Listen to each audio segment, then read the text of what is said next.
Boa noite a todos, sejam muito bem-vindos a mais um encontro do Grupo de Estudos de Direito Sistêmico. E hoje nós vamos dar continuidade à leitura do livro Amor à Segunda Vista, de Bert Hellinger. Nós paramos na página 67, Alfonso e Esther, o agressor e a vítima. Lembrando que os nossos encontros acontecem todas as terças-feiras, às 20h20, a sala já está aberta.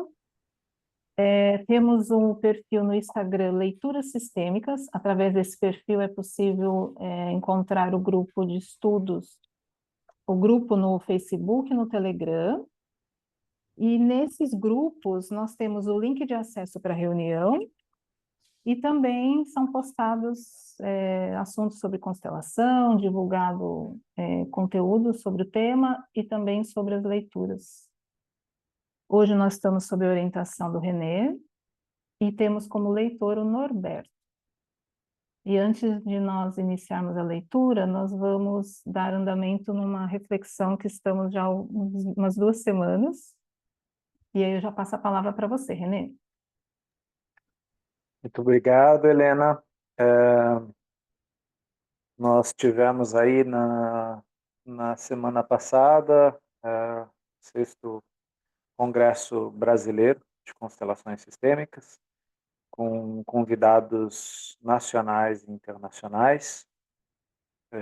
Tivemos mais ou menos 95 pessoas presentes, né? Tiveram algumas que depois foram assistir o vídeo, né?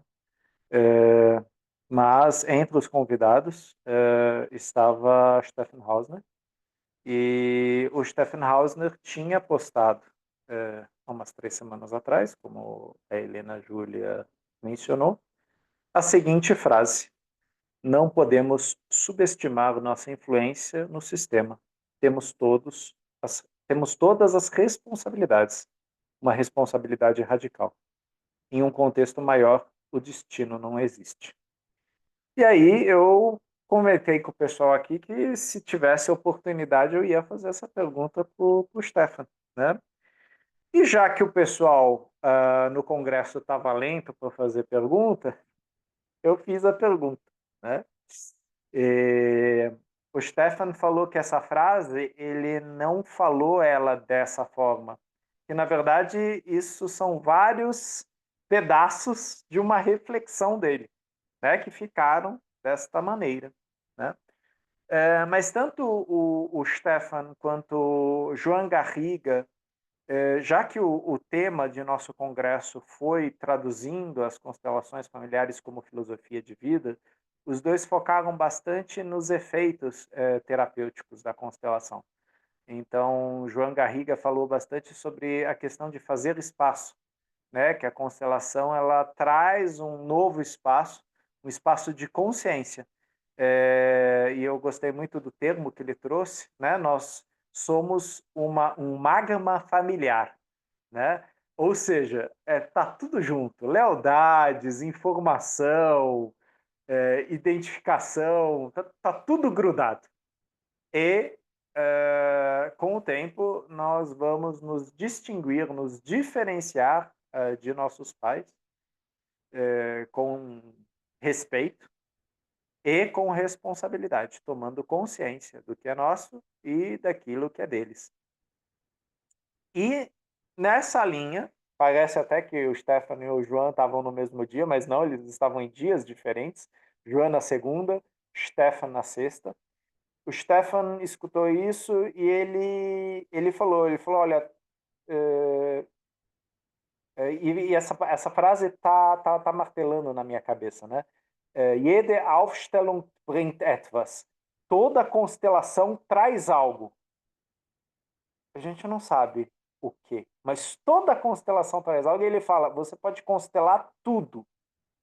A questão é: o que você está constelando? Para que você está constelando? Né? E aí ele entra novamente naquela fala: o facilitador ele está lá para facilitar a pergunta pontual que deve ser colocada ao campo. Né? Levar o cliente a formular a pergunta adequada no campo. A pergunta que amplia, que traz mais espaço. A pergunta que deixa mais claro as dinâmicas dentro do sistema. Então, sim, nós temos uma influência radical sobre o sistema, tanto na nossa consciência como na nossa inconsciência. Né? Então eu viro para o Norberto e falo, mas Norberto, eu não tive culpa, sempre foi assim na minha família. E sendo inocente, eu continuo perpetuando a mesma caca. Né? Então, a minha influência é na minha consciência e na minha inconsciência. Ela afeta o sistema. E aí ele fala, sim, a gente tem uma responsabilidade radical. Porque a partir do momento que eu olho, né, para uma dinâmica, né, e a gente brinca muito disso nas constelações, né? Depois que a gente vê, não dá para desver. Ah, eu queria ter desvisto isso que eu vi na constelação, agora não tem jeito, já vi. O que eu faço agora com isso? Pois é, o que você faz agora? E aí, aquela questão, já que eu tenho consciente o que é do meu pai, o que é da minha mãe, o que veio dos pais do meu pai, o que veio dos pais da minha mãe, o que eu posso carregar e o que eu vou deixar para eles, tal, eu tenho claro a minha posição frente ao mundo que se discutir na minha frente. Né? O Stefan Hausner ele usa essa metáfora que a gente está no teatro e a gente está vendo uma peça, só que a gente está vendo sombras. E aí, de repente, a cortina se abre. Né? E aí a gente vê os atores, e a encenação, a gente vê com nitidez. Ele fala, às vezes a constelação é o descortinar. Descortina. Tipo, a dinâmica estava acontecendo lá, o som, estava tudo acontecendo, mas na hora que abriu a cortina, você... Ah, ah, olha, é assim, é... E aí você não é apenas um espectador do teatro, do espetáculo, você é um observador ativo e você influencia aquela cena. Então ele não respondeu, ele ampliou a metáfora. A Helena Júlia estava lá, né?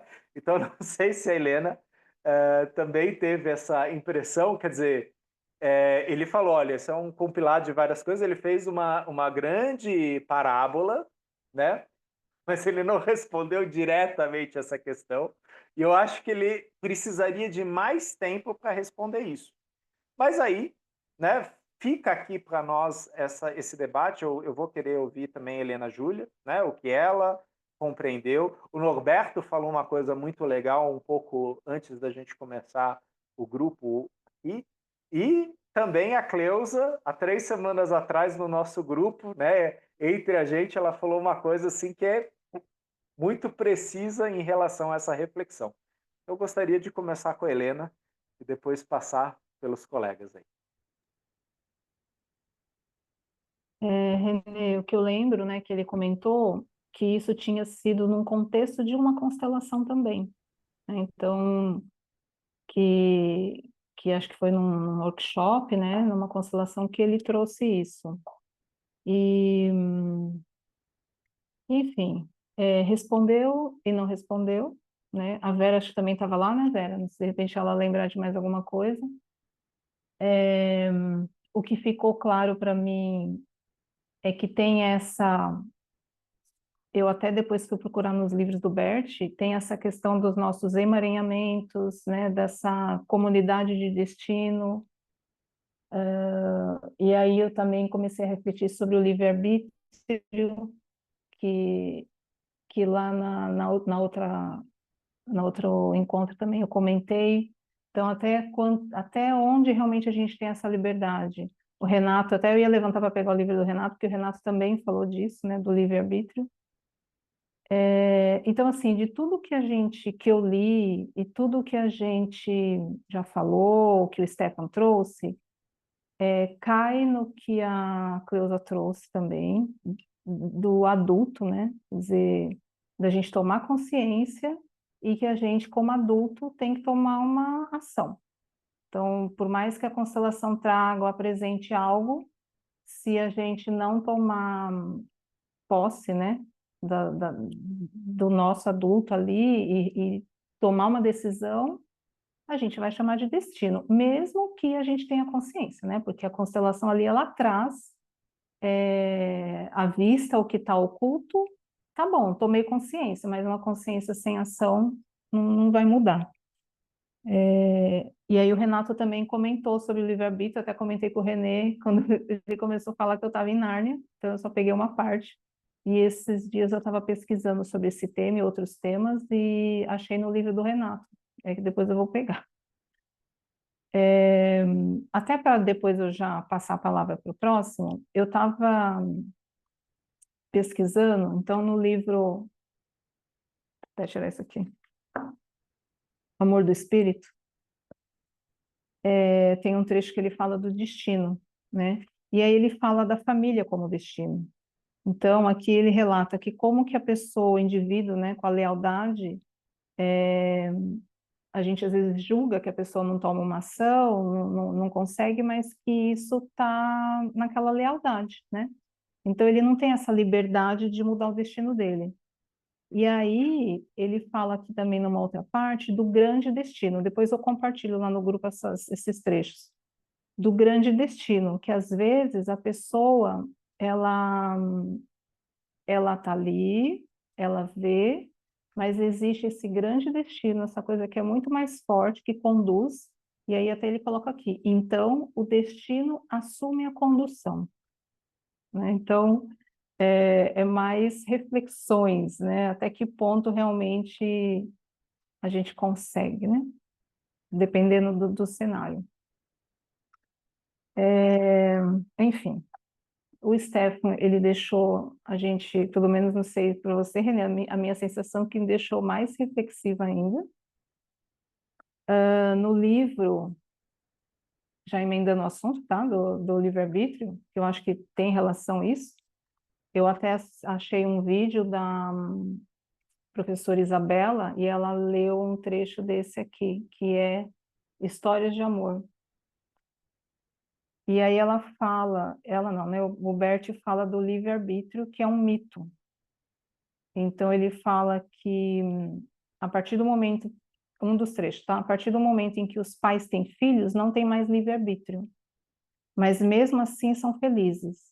Não possuímos livre-arbítrio nos relacionamentos, no amor, pois estamos em relação. Ai, gente, só está me deixando mais reflexiva.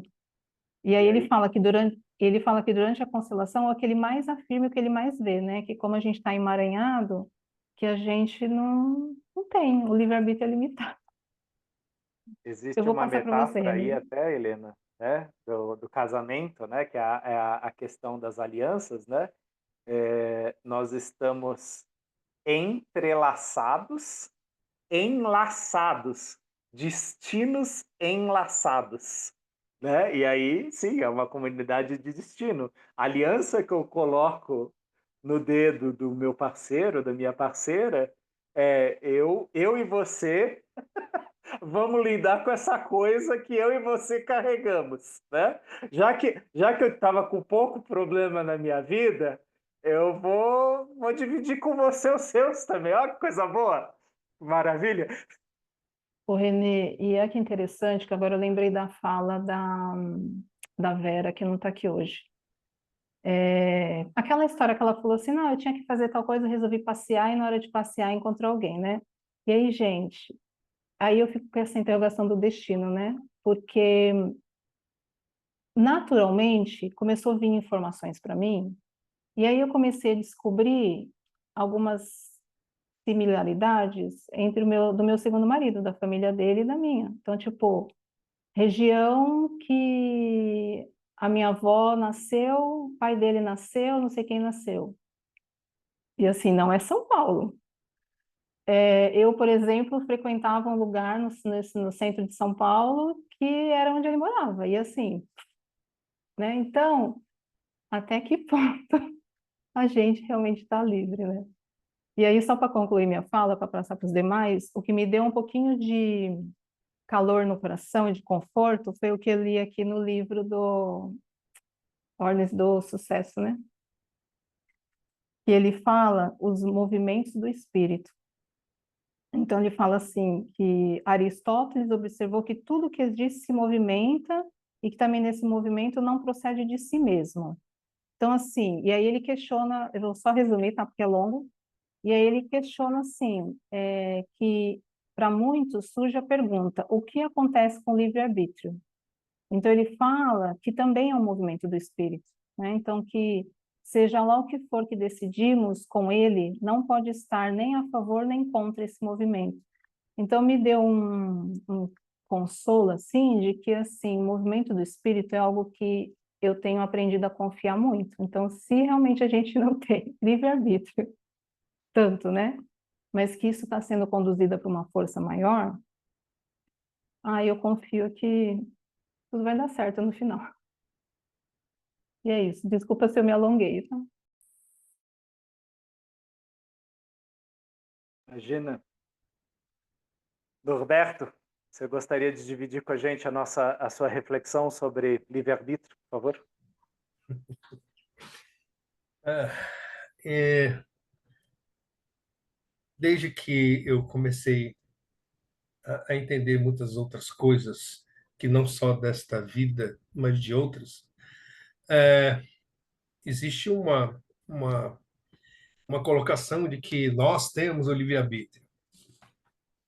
E aí existem outras dentro da psicologia, que eu não sou psicólogo, mas eu sei que é, e dentro do entendimento do ego, de que enquanto você se deixa conduzir por aquilo que está no teu inconsciente, que é o ego, então isso é o que você chama de destino. Por quê? Porque aquilo que está gravado, como eu tenho um monte de coisas que estão aqui e que ainda me dominam, porque eu não consegui manipulá-las e dominá-las, eu, Norberto, então eu chamo isso de destino. A partir do momento que eu conduzo isso de uma outra forma, ou seja, o ego não me domina. Então eu tenho lá a reação, a ação, ou a indução, ou o pensamento, eu falo, não, isso é o meu ego. E aí eu começo a controlar isso, e aí eu tenho a ação em cima disso, então eu já não tenho mais destino. Então eu comecei a controlar o meu ego, e ele não me domina mais. Isso é uma coisa bem complexa do ponto de vista, eu até concordo com o que o Bert Hellinger falou do espírito, porque tem algumas coisas que eu tenho como entendimento de que tudo aquilo que a gente vive no agora tem tudo a ver com o nosso passado, não nesta vida, mas nas outras, e envolve nossos antepassados e também as nossas encarnações anteriores, e que a gente traz para agora. Mas também tem o agora, que foi feito desde o momento que a gente nasceu. E aí tem as influências de nossos pais. E essas coisas que ficam martelando na nossa cachola é o que a gente chama de destino, e que na constelação aparece e você fica ali, como eu resolvo isso, né? Porque esse é o contexto e na realidade é o que te domina, que são as suas é o seu HD que você não conseguiu limpar. Então é o que eu entendo de que a gente chama de livre-arbítrio, porém na realidade o livre-arbítrio é algo que está literalmente atrelado ao teu ego. E a hora que você tem o controle do ego, você não tem mais livre-arbítrio, porque você hoje tem o controle do seu eu. Né? Pelo menos é o que eu compreendo. Aí. Gratidão, Norberto. Né? Obrigado.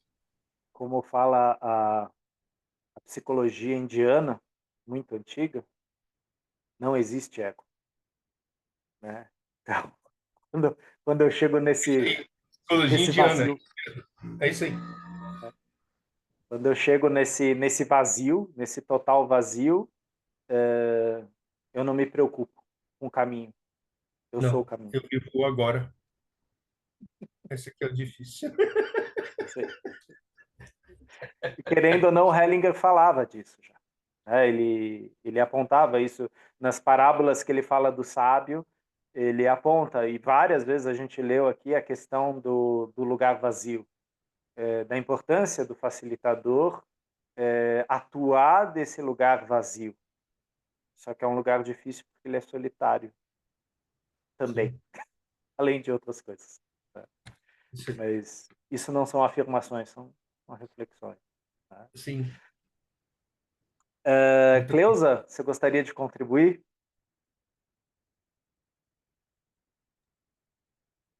Menina, a semana passada a gente ficou mais de meia hora discutindo sobre isso. E eu trouxe aquela colocação, né, que eu ouvi em algum lugar de alguém que daí não você vai precisar, que é o momento que aquilo que a gente acha que é destino vem à tona, vem para a consciência, deixa de ser destino, porque e a gente pode decidir, né? Você tem virou consciência. Então, e a gente discutiu bastante sobre isso na semana passada, nós ficamos uma meia hora conversando sobre essa frase. Então, é uma coisa que eu confio, como eu confio nessa grande força que tudo conduz. Eu acho que sem ela estaríamos perdidos, né? Porque livre-arbítrio mesmo a gente não tem. A gente é conduzido, na minha opinião. Eu, Cleusa, eu cheguei a essa conclusão. Livre-arbítrio a gente não tem. A gente é conduzido pelos fios da teia onde a gente está inserido, né? Então, mas de tudo que eu vi na constelação, eles colocam que a partir do momento que algo que eu considero destino, é porque eu desconheço. Então, é meu destino. No momento que isso vem à tona, que eu tomo conhecimento, daí eu posso decidir o que eu faço, para onde eu vou conduzir esse destino, o que eu faço com ele. Hum, Ótimo. Gratidão, Cleusa. Até para a gente não se prolongar, até porque né, esse é um tema que não tem fim, teve uma parábola que João Garriga trouxe no primeiro dia. Ele traz uma reflexão de Friedrich Nietzsche. Né? Ele fala que nós, no início, somos um camelo. Então, o camelo ele carrega uma carga. O camelo carrega emaranhamentos. Ele carrega o sistema. Né? Então, ele faz pelos outros. E aí João fala, e depois do camelo talvez surja o leão. O leão fala, eu quero, eu faço. Ele toma uma ação, ele toma uma decisão, ele faz as coisas. E aí ele fala que possamos ser camelos e conscientemente leões, para talvez nos tornarmos crianças. E aí ele fala da criança como a curiosidade, o entusiasmo, a alegria, né, de caminhar, de seguir, e talvez nos tornamos formigas. As formigas estão a serviço, numa postura humilde. Elas não perguntam se existe destino ou não. Elas fazem, seguem, né? Estão a serviço. Lógico que essa parábola foi pelos ouvidos do René. Pode ser que eu tenha esquecido algumas partes importantes aí, né? E talvez a Vera puxa minha orelha, a Helena puxa minha orelha, mas achei muito interessante o João trazer a questão do camelo, leão, criança e formiga, né? Falando dessa questão de uma força, né? E a gente tem vários consteladores que trazem essa questão meio que das características animais, né, do potencial, né, animal, da personalidade do animal, para descrever dinâmicas. E recentemente eu vi um trabalho de Guilherme Schengaray, onde ele trabalha com animais e perfis profissionais. É interessante isso. né, a gente falar dessas parábolas. Estamos falando de destino e decisão também. Bom, vamos ao nosso livro, né? Agradeço aí a reflexão. Enê, só vou Semana que vem. acrescentar, Oi? Pode acrescentar, Helena, por só vou favor. acrescentar que eu lembro que ele falou que a nossa criança deveria se transformar num leão. Faltou esse pedaço, então. Antes de virar formiga. Não, eu acho que era um final, acho que é um processo final, assim, não que o ideal, né? Vamos colocar ideal entre aspas, que a gente deveria ter esse leão na vida. Foi o que eu compreendi, tá? Uhum. O Stefan está vindo para o Brasil. A partir de segunda-feira teremos ele em Vinhedo. Depois ele segue para Belo Horizonte. Depois ele segue para Mendoza. Vai para o Uruguai, Rio de Janeiro, Florianópolis. Ele vai fazer um longo percurso aqui pela América, né? Então, quem sabe eu importuno ele mais um pouco com as nossas questões sobre destino e livre-arbítrio. Mas a gente vai seguir agora a leitura na página 67, com Norberto, por favor. Ok. Mais uma vez, boa noite a todos. Alfonso Esther, o agressor e a vítima. Alfonso, eu tenho uma pergunta em relação à introdução que você fez hoje à tarde, sobre a questão de quando um parceiro sofre uma injustiça. O que sucede quando, em uma relação de casal, os parceiros procedem de lados políticos opostos? Estou falando da Segunda Guerra Mundial, quando um lado cometeu injustiças contra o outro. Existe alguma solução? Hellinger. Venha cá. Você está falando de um caso concreto? Alfonso, sim. De quê? Durante a Segunda Guerra, o meu avô, por parte de mãe, entregou judeus a nazistas e eu tenho 2 filhos com uma judia. Desde o primeiro dia em que eu a conheci até hoje, 23 anos depois, existe uma guerra entre nós. Mas agora não somos mais um casal. Devo trabalhar com isso? Disse Hellinger. Alfonso, sim. Tenho a permissão do avô para trabalhar? Sim. Tenho a permissão de sua mulher para trabalhar? Ela está aqui. Hellinger para Esther. Venha cá. Esther vai para a frente, abraça Alfonso e o beija. Depois, ela se senta ao lado dele. Hellinger para Alfonso. Quantos judeus o seu avô entregou? Um grupo. Não sei quantos. Mais ou menos. Talvez 6. Onde foi isso? Em que país? Foi na fronteira da Espanha com a França. Hellinger escolhe 5 representantes para as vítimas judias, 3 mulheres e 2 homens, e os coloca uns ao lado dos outros. Depois, escolhe um representante para o avô e pergunta se ele se sente preparado para assumir a tarefa difícil. Quando ele concorda, Hellinger o coloca diante das vítimas. Aí ele posiciona o avô e as vítimas. O avô e as vítimas permanecem imóveis por um longo tempo, uns diante dos outros. Então, algumas vítimas caem no chão. O avô estende a mão de forma hesitante, mas a abaixa imediatamente.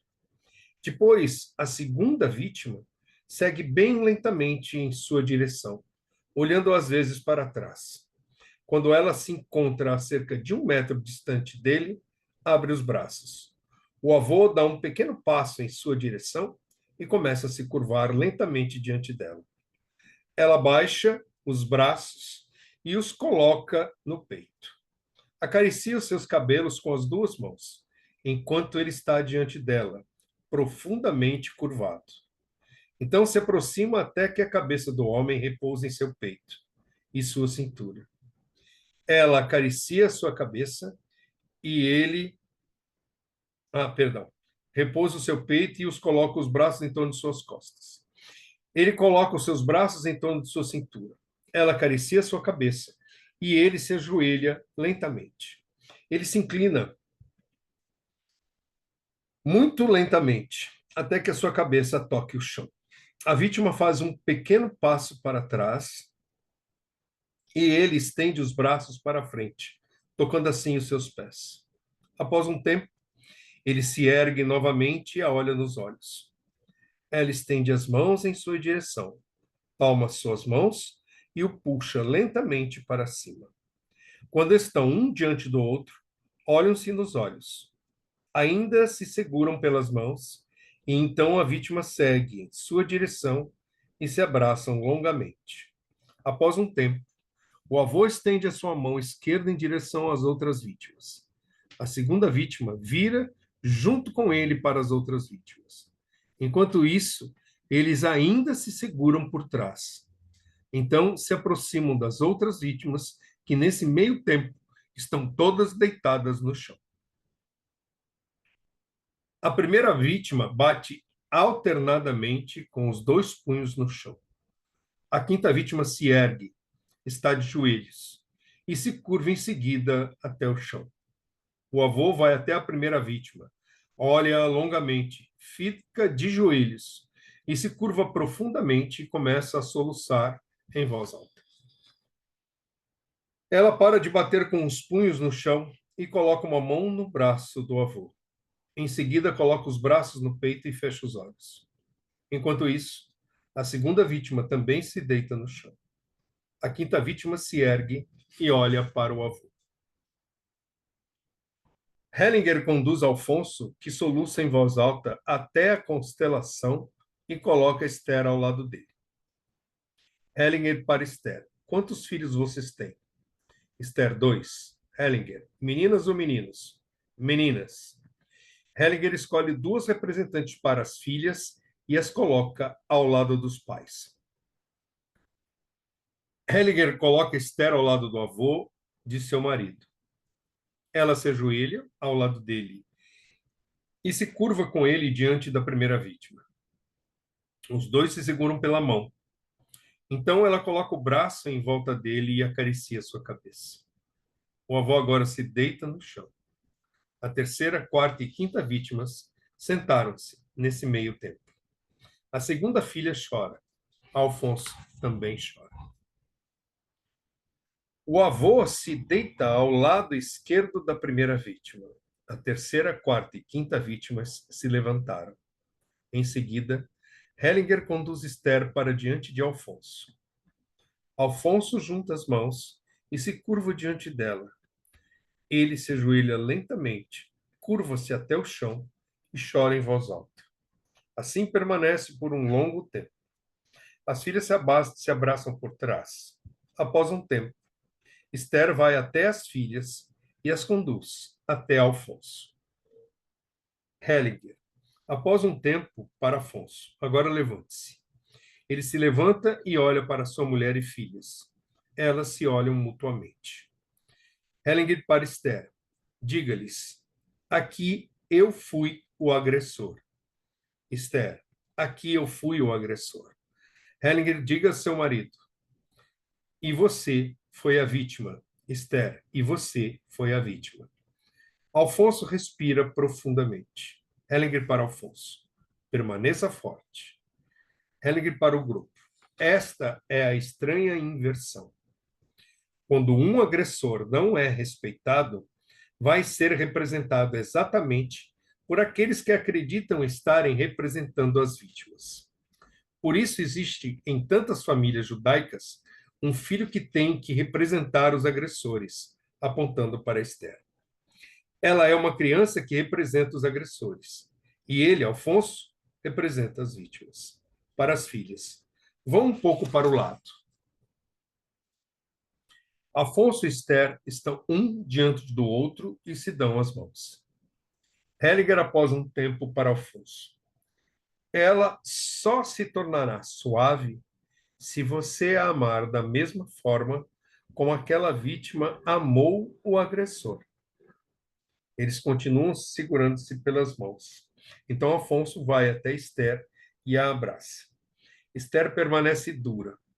Ela se solta imediatamente do braço e quer dizer algo a Hellinger. Hellinger, ainda não, mais tarde. Hellinger conduz Esther até o avô de Alfonso. Hellinger para Esther. Você pertence a esse lugar. Deite-se ao lado do avô, para Afonso. Vire-se para as filhas, e vocês fiquem ao lado de seu pai. Hellinger, após um tempo, para o grupo. Gostaria ainda de explicar algo a esse respeito. As vítimas reais e os agressores reais se encontram. Entretanto, se aqueles que não foram vítimas usurpam os direitos que apenas elas podem ter, ficam irreconciliáveis, tornando-se agressores. Essa é a estranha inversão. Podemos vê-la aqui. Hellinger para algumas das vítimas. Como vocês se sentem com ela deitada aqui? Terceira vítima. Melhor. Mas o meu olhar está direcionado a ela. Hellinger. O que se passa quando você a olha? Terceira vítima. Existe a necessidade de que ela faça as pazes em seu coração. Hellinger para a quarta vítima. O que se passa com você quando você a olha? A quarta vítima. Vejo que ela sofre. Quinta vítima. Gostaria de me aproximar. Hellinger, faça isso. Ele vai e se ajoelha ao lado dela. Também a terceira e quarta vítima se ajoelham ao lado dela e colocam as suas mãos sobre ela. Hellinger, após um tempo, para o grupo. Os mortos não têm paz, pois ela está no meio. Todos estão de olhos abertos. Esse lugar não é adequado para ela. Ela atrapalha a paz dos mortos. Aqui eu interrompo. Hellinger para Esther. Como você se sente agora? Eu me senti identificada com ela, a segunda vítima. Não entendo o que você disse sobre o agressor. Espere mais um pouco. Ele coloca os seus dedos em seu peito. Dê uma chance à sua alma. Esther, há um ano fiz uma constelação com você. Eu me identifico com as vítimas. Hellinger, você se identifica com os agressores. Esse é o engano. Você acredita estar representando as vítimas, porém age como um agressor. Essa é a amarga verdade. Esther, mas a realidade é outra. Hellinger, eu olho para o que acontece aqui. O que existe além disso, não sei. Aqui tudo estava claro, totalmente claro. Ao representante do avô, levante-se. Vou fazer um exercício com você. Um exercício que vai ajudá-lo a sair da identificação. Imagine que o avô real está diante de você. Curve-se lentamente, levemente, diante dele, bem de leve. Depois que ele se curvou, e agora? Vire-se e volte a ser você mesmo. O representante ri. Hellinger, está bem. Obrigado. Aí vamos aos feedbacks. Continua ou querem parar para algum comentário? Continua mais um pouquinho, Norberto, por favor. Ok. Feedback. Hellinger para o grupo. Gostaria de dizer ainda algo sobre a última constelação. Acredito ser importante sabermos o que ocorreu em cada representante para a primeira Para a primeira vítima. O que se passou com você, a primeira vítima? No início estava muito aborrecida. Havia muita raiva e tensão e me senti violentada. O que aconteceu depois? Não sei. Relaxei. Consegui me desprender e permaneci em paz. Segunda vítima. Quando ouvi, senti uma grande raiva. De alguma forma, tive que defender o grupo. Mesmo assim, senti a necessidade de me aproximar dele. Quando faltavam apenas 2 ou 3 passos, senti um grande amor por ele. Muito amor. Terceira vítima. Senti-me torturada. As pernas tremiam e eu caí. O coração batia acelerado.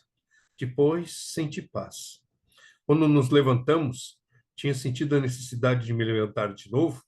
O meu olhar estava direcionado fixamente para ela, para Esther, com a forte necessidade de que ela encontrasse paz, para que nós também pudéssemos ter paz. Quarta vítima. No início, olhei fixamente para ele. Lentamente, pude aceitar a realidade e entregar-me. Senti muito medo e estava muito só. O tempo inteiro estava inquieto e tive a necessidade de estar junto aos outros. Quinta vítima. O ódio que senti no olhar me surpreendeu.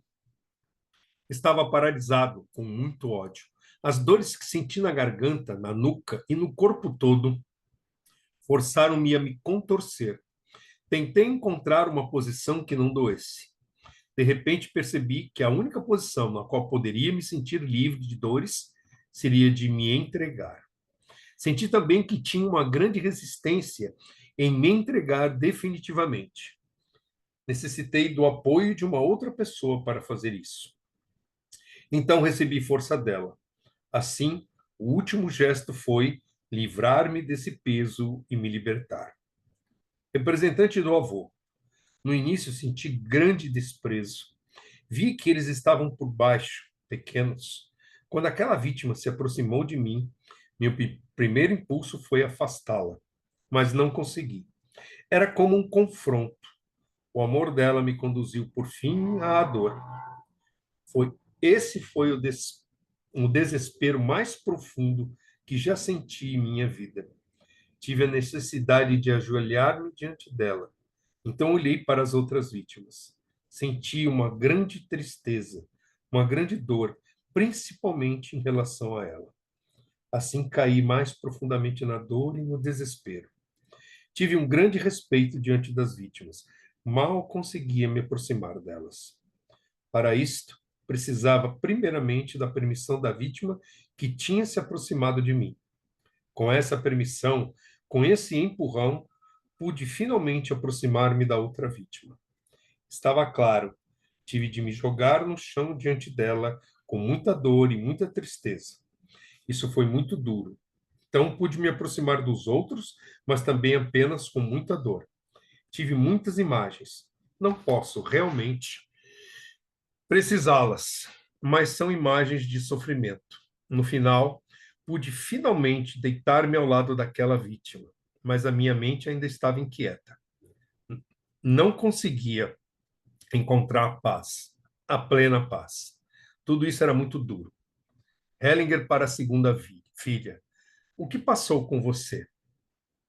Segunda filha. Senti-me excluída juntamente com minha irmã. Depois fiquei muito tocada quando o bisavô foi até as vítimas. Senti grande compaixão pelo bisavô e pelas vítimas. Quando a mãe estava diante do pai, tive grande esperança de que ela cedesse. Tive a sensação de que ela teria uma chave na mão, mas ela estava simplesmente petrificada. Desta forma também não me sentia aceita juntamente com a irmã. Sentia a necessidade de dizer a ela: nós também somos as filhas dele. Então, quando nos viramos, senti grande alívio. Mas mesmo assim, tudo estava incompleto. Não era exatamente a falta da mãe, estava simplesmente incompleto. Primeira filha. Tive a sensação de tudo isso ser demais para mim, grande demais. Tive que ficar perto da minha irmã, a qualquer preço, para que ela me protegesse. Tive também a necessidade de que meus pais me dissessem o que eu deveria fazer, pois tudo aquilo era grande demais para mim. Mas no final também senti que meu pai era inocente. Ele não era culpado. Hellinger para os representantes. Obrigado. Obrigado, Norberto.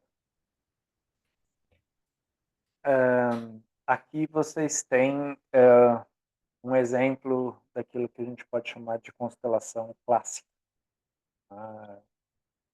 Talvez até de maneira bem didática, talvez até para Esther, o Hellinger passou por todos os representantes e colheu informações de todos os representantes.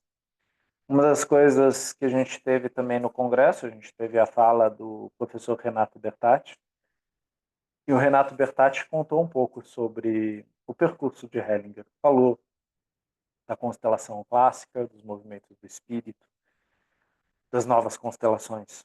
Então, os últimos trabalhos de Hellinger, e nós vimos trabalhos que envolviam a guerra também, ele não nomeava, ele fazia reflexões, mas dessa maneira didática, não.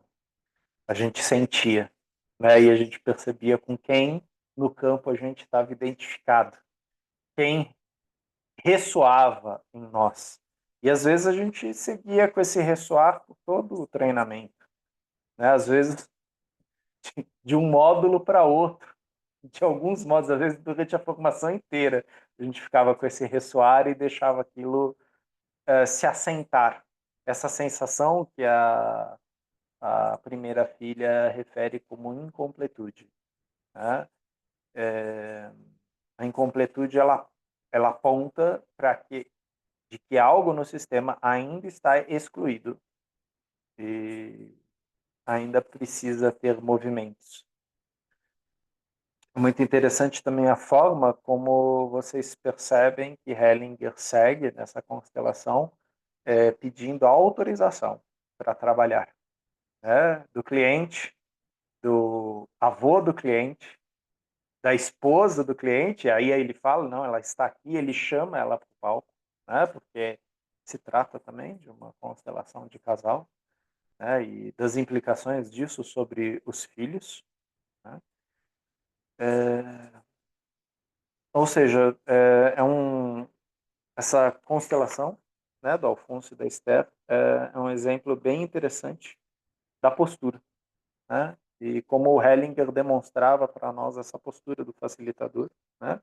Levantar uma temática, a injustiça, né? E essa questão de posições políticas diferentes é interessante, né? Se de repente a gente escutasse isso aqui no Brasil, né? A polaridade, né? Direita e esquerda, não por acaso. Não por acaso eu represento um lado e tu representa o outro, né? Qual extensão isso tem dentro de nós, né? E aqui eu só vou falar como exemplo no fascismo italiano, é, no, no, nos napoleônicos franceses, nos nacionais socialistas alemães, nos escravocratas portugueses, nos conquistadores ingleses, nos escravizados afrodescendentes, nos açoitados nativos brasileiros, e assim vai. Essas posturas reverberam em nós, às vezes todas ao mesmo tempo. Nessa constelação se mostrou que a Esther estava no lugar de agressor, nesse tema trazido pelo Alfonso, né? A gente não ocupa um lugar só. É muito interessante isso, né? E essa coisa da rigidez, da petrificação dela, né? O que ela estava representando para quem? Para quem? O quanto isso era necessário? Em homenagem, em respeito às vítimas do sistema dela. E ele também do sistema dela, porque ele sabia do agressor do seu sistema. Mas isso não é muito claro, não é uma matemática óbvia, né? Não dá para você chegar e falar, então, tipo, o René, descendente de alemão, aqui é agressor, né? E eu só vou pegar um exemplo, a Dilena, representante de judeus, ela é vítima. A gente não sabe na cadeia das gerações como cada um toma que partidos, né? E a gente não está falando de uma tomada de partidos conscientes, né? E aí, de repente, a Dilena tem um pai alemão que casou com uma mãe judia.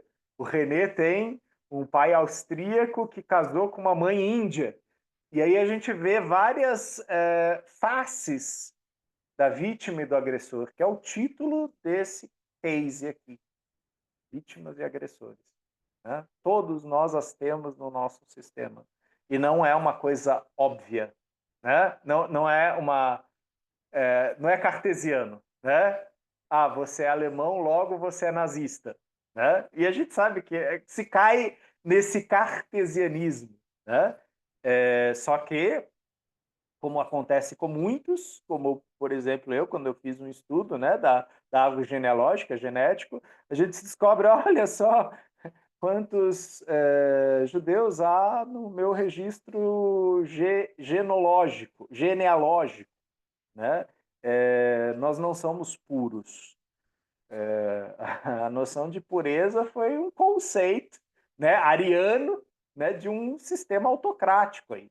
E, logicamente, o nacionalsocialismo não foi o primeiro a pregar a pureza, né? Assim como não existe a pureza de raça, não existe a pureza da constelação, né? Não existe uma regra que vai funcionar para todos, né? Por isso que o Hellinger ia trazendo vários cases, várias formas, né, para que a gente fosse entendendo esses lugares. E aqui a fala também de Stefan Hausner, o facilitador facilita a pergunta no campo. A pergunta é injustiça? E o rapaz colocou assim, injustiça no casal. Sim, a minha história é essa, a história dela é essa, nós temos 2 filhas e nós não estamos mais juntos, né? Você quer seguir com esse tema? Foi a pergunta do Hellinger. Ele sim. Então, a situação está colocada. E aí vem a surpresa, né? Como cada um desses vai ocupar seus lugares. Isso se mostra no campo. E aí a gente tem aquela questão. A constelação familiar, ela é fenomenológica. Ela não é analítica, né? Então, eu não posso fazer interpretações. Eu faço descrições. E quando a Esther rebate, não, mas eu sempre me identifiquei com as vítimas, o Hellinger responde, está claro o que vimos aqui. Eu estou falando deste campo aqui. E aqui está claro. E aí, quando a gente ouve o que cada um dos representantes fala, os representantes confirmam o que Hellinger falou, né? Ou seja, num casamento, numa família, há partes, há partidarismo, né? há partidos, há contextos, há polaridades, né? E a questão é olhar para isso, tomar consciência disso, né? Qual parte eu tomo de quem?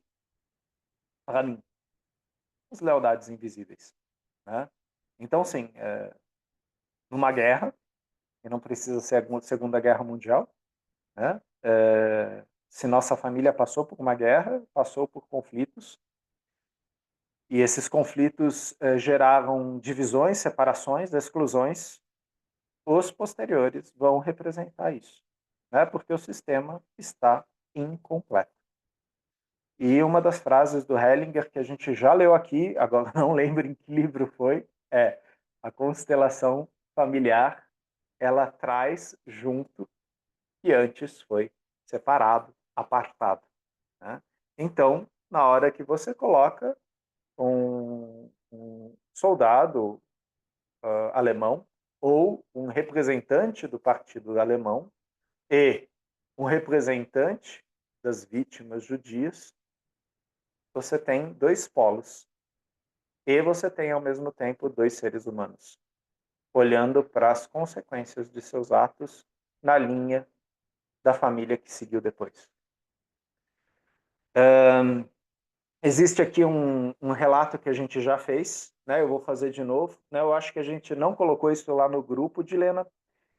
Tem aquele aquele filme super famoso, A Lista de Schindler, né? E na Lista de Schindler existe uma cena onde o Schindler ele fica um tempo dentro de um campo de concentração. E especificamente dentro daquele campo de concentração tem um comandante que ele se divertia de manhã, ele pegava uma carabina e dava tiros no campo de concentração, às vezes acertando as vítimas que lá estavam, né, cuidando do campo. Alguns anos atrás, eu li uma notícia que saiu no Estadão, e na capa da notícia você tem uma moça afrodescendente, né? Cabelo tipicamente afro e tal. E ela começa a contar a história dela, né? Que ela é uma judia africana, né? Porque, né?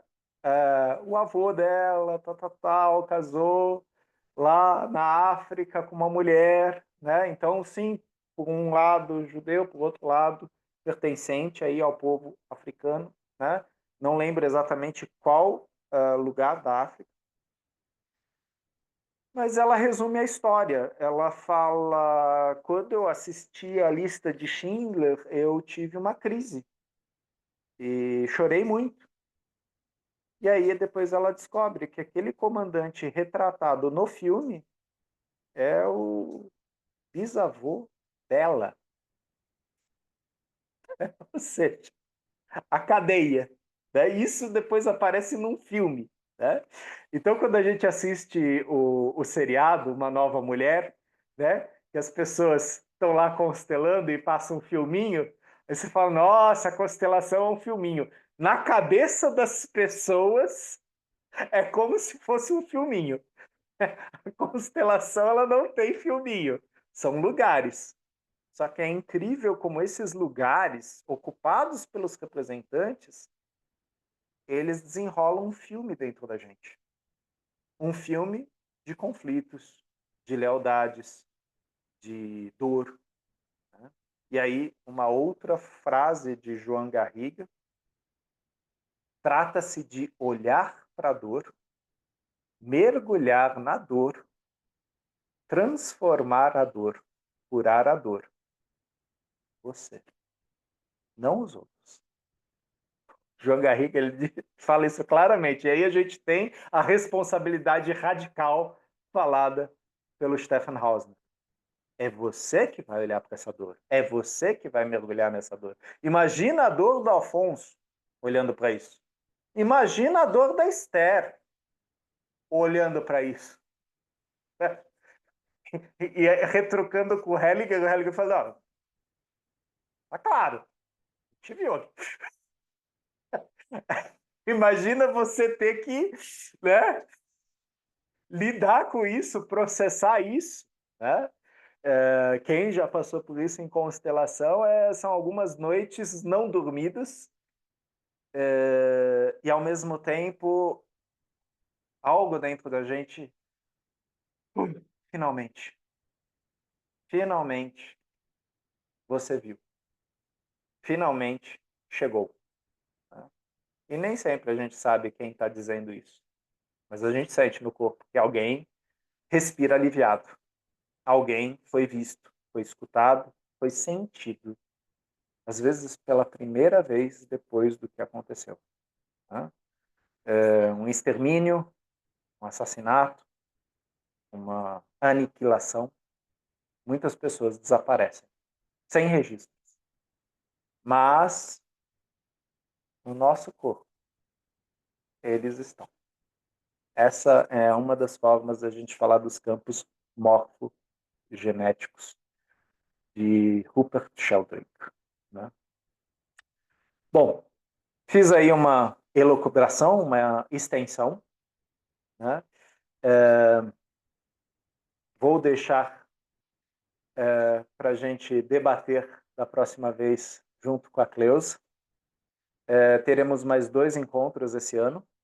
Né? Então, semana que vem, vocês estarão com a Cleusa e dia 10 de dezembro comigo.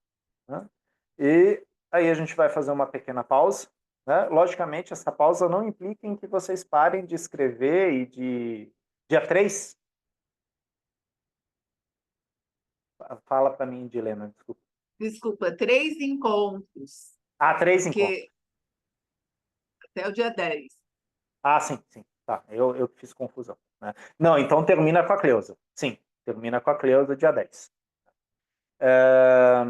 E, logicamente, vocês vão continuar lendo Bert Hellinger aí, estudando, né? Assim como a gente. Né? A gente até o Natal ainda tem alguns eventos aqui no Brasil, né? Com facilitadores. Né?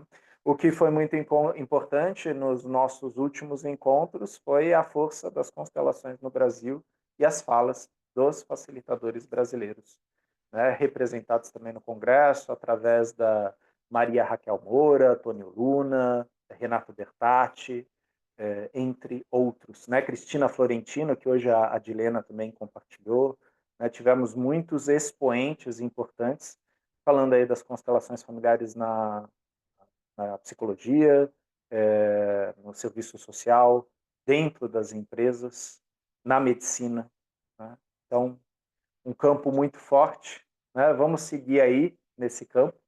E a gente também teve no Congresso, fala, Adilena. Não, eu gostaria de falar uma coisa. Quem me passou foi a Antônia. A Antônia viu esse post da Cristina Florentina e me passou. Daí eu repostei. Aí eu queria falar, se alguém vê algum post assim, que fala de constelação, sem fazer muita propaganda, pode me passar pelo Instagram, pelo direct, e daí eu faço a repostagem. O que a Cristina falou foi exatamente sobre o que a gente está estudando hoje. Então, achei legal. Obrigada, Antônia, por ter passado. E se alguém mais quiser fazer isso, mesmo dos que estão assistindo depois, é só dar um toque. Se estiver legal, eu coloco. E aí mais pessoas têm acesso a isso, né? Eu acho muito bom. Obrigada. Os estudos seguem. Então, gente, né? Tagueiem aí o Leituras Sistêmicas, né? E páginas do Instagram, né? Twitter, Telegram. E assim a gente segue. Boa noite, gente. Até a semana que vem. Boa noite. Gratidão aí pelo estudo. Obrigado. Tchau, tchau. Tchau, Cleusa. Tchau a todos. Boa noite. Boa noite, Boa noite. obrigada. Desculpa, gente, eu nem Até passei, eu a tenho que próxima passar a terça. palavra para a Helena Júlia. Helena, desculpa, eu atropelei aqui as coisas. Renê, tá tudo ótimo, tá bom? Eu vou tirar uma foto. Cadê a Ana? Opa.